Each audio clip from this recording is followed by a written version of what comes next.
এটা কাওয়াজিঙ্গা। কাওয়াজিঙ্গা নামে এটাকে আমরা চিনি।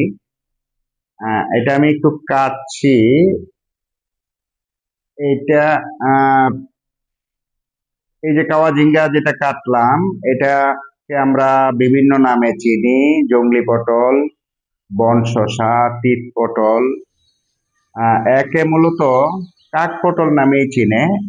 আমি যে পাকাটি কাটলাম, এটা ভিতরে কালো কুচকুচে, এগুলো খসখসে। এটা স্বাদ কিন্তু খুবই তেতো।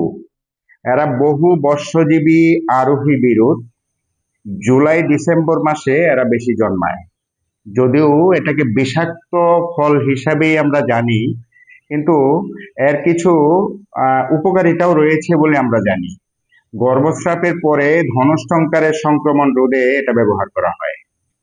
এর গাছের যে মূল বর্ণ, এটা অঙ্গ প্রত্যঙ্গের ব্যথানাশক হিসেবে মারাত্মক কাজ করে বলে আমরা জেনে থাকি।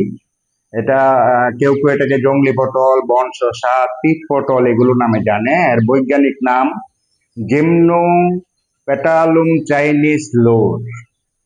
এটা একটা লতানো উদ্ভিদ।